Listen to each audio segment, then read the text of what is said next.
Assalamualaikum anak-anak. Oke, kali ini kita kembali lagi di pelajaran pendidikan agama Islam dan budi pekerti.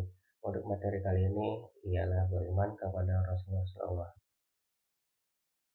Berikut ini adalah tujuan pembelajarannya. Yang pertama, siswa dapat menjelaskan arti iman kepada Rasul. Kedua, siswa dapat menyebutkan sifat-sifat Rasul. Tujuan pembelajaran ketiga, siswa dapat membedakan perbedaan antara Nabi dan Rasul. Kita langsung ke materi ya. Materi beriman kepada Rasulullah.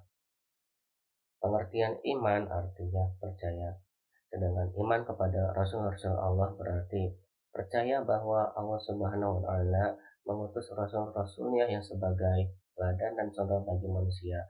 Sedangkan jumlah Nabi dan Rasul yang wajib kita ketahui ada 25. Berikut ini adalah nama-nama Nabi dan Rasul yang wajib diketahui. Kita sebutkan ini melalui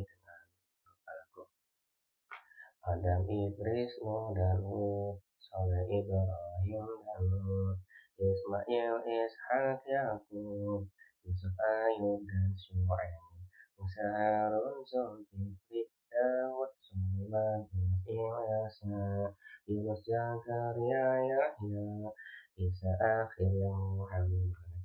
Oke, itulah tadi nama-nama Nabi dan Rasul yang wajib diketahui. Anak-anak bisa menghitungnya dan mengingatnya dengan menggunakan lagu agak mudah untuk dihafalkan. Oke, berikutnya yaitu sifat-sifat Nabi dan Rasul. Sifat-sifat wajib yang harus ada pada Rasul dan ada juga sifat-sifat yang mustahil bagi Rasul. Yang pertama itu sifat yang wajib pada Rasul itu sidik artinya benar, jujur maksudnya yaitu jujur dalam perkataan dan perbuatan. Kemudian yang kedua amanah artinya dapat dipercaya.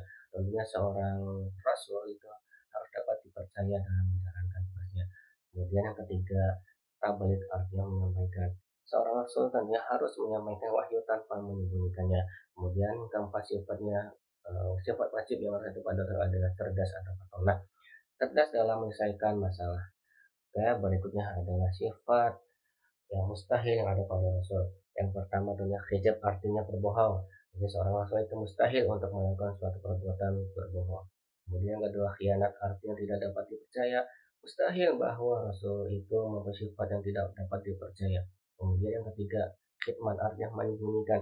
Seorang Rasul mustahil menyembunyikan wahyu yang dia dapat dari Allah Subhanahu wa Ta'ala. Kemudian yang keempat adalah baladah yang artinya bodoh.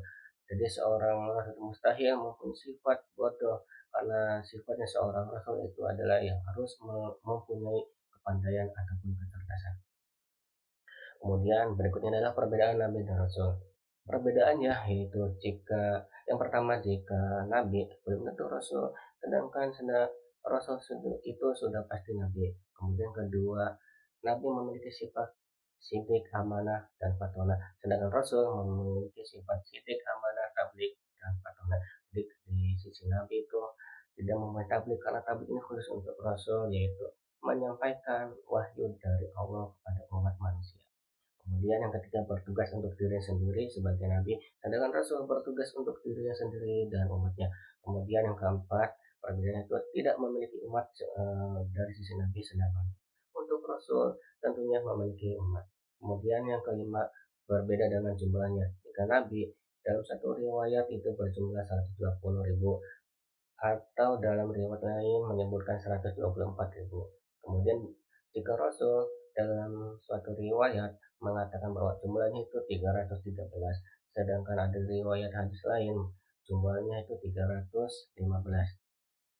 Oke anak-anak, itulah tadi materi singkat tentang pembelajaran kali ini yang berjudul beriman kepada Rasulullah SAW. Semoga ini bermanfaat. Wassalamualaikum warahmatullahi wabarakatuh.